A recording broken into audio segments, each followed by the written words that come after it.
చాటున చక్కటి పూల తోట ఉండేది.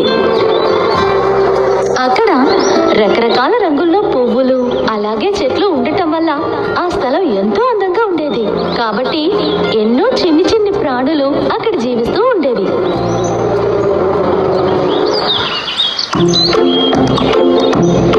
అలా అక్కడ ఒక మిడత కూడా ఉండేది.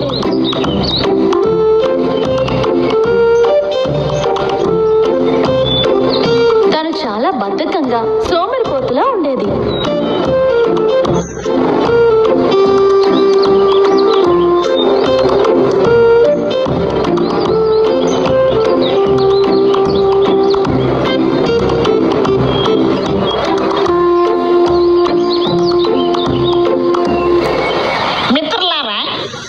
ఎప్పుడు చూసినా మీరు ఇలా కష్టపడుతూ ఉంటారు, మీకు విశ్రాంతి అక్కర్లేదా?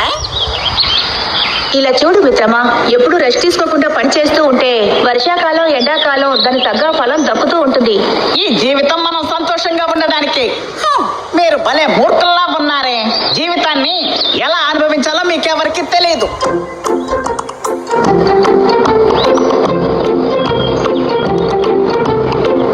ఇలా చూడండి మిత్రులారా, అప్పటికప్పుడు దొరికేదాన్ని అప్పుడే తిని ఖాళీ చేసేయాలి. ఈ విధంగా కూడబెట్టినందువల్ల ప్రయోజనం ఏముంటుంది చెప్పండి? అన్ని కాలాల్లోనూ ఇంత తేలిగ్గా తేనె లభించదు మిత్రమా. వర్షాకాలంలోనూ శీతాకాలంలోనూ తేనె లభించినప్పుడు ఇప్పుడు మనం దాచుకున్న తేనె సహాయపడుతుంది కదా. అదంతా తేనె పట్టే వాళ్ళు వచ్చి పట్టుకొని వెళ్ళిపోతారు.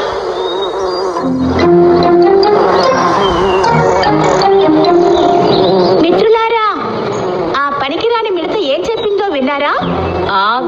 విన్నాను. అవన్నీ కూడా ఈ చెవిన విని ఆ చెవిన వదిలేయాలి సుమా.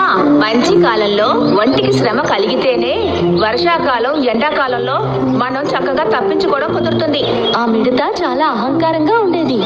తనకి ఎప్పటికప్పుడు తినడానికి ఆహారం దొరికితే చాలు, రేపెలా ఉంటుందనే ఆలోచన తనకు ఉండేదే కాదు. అందుకు తగ్గ ఫలితాన్ని రాబోయే కాలంలో తను తెలుసుకుంటుంది. అవునవును.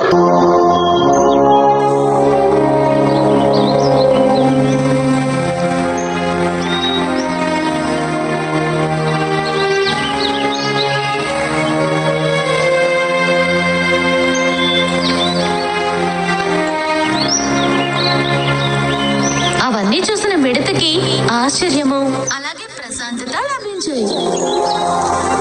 వాళ్ళని కాస్త ఆహారం అడగొచ్చు కదా. కాబట్టి తను ముందుగా తేనె దగ్గరికి వెళ్ళి ఆగింది. మిత్రులారా, మీరందరూ బాగానే ఉన్నారు కదా? అవును, మేమందరం బానే ఉన్నాం. సరే కానీ నువ్వెందుకు మమ్మల్ని అందరినీ ఇక్కడికి వెతుక్కుంటూ వచ్చావు? నేను ఈ ఆకలి పొట్టని భరించలేకపోతున్నాను. మీరు నాకు ఆహారాన్ని ఇవ్వగలరా?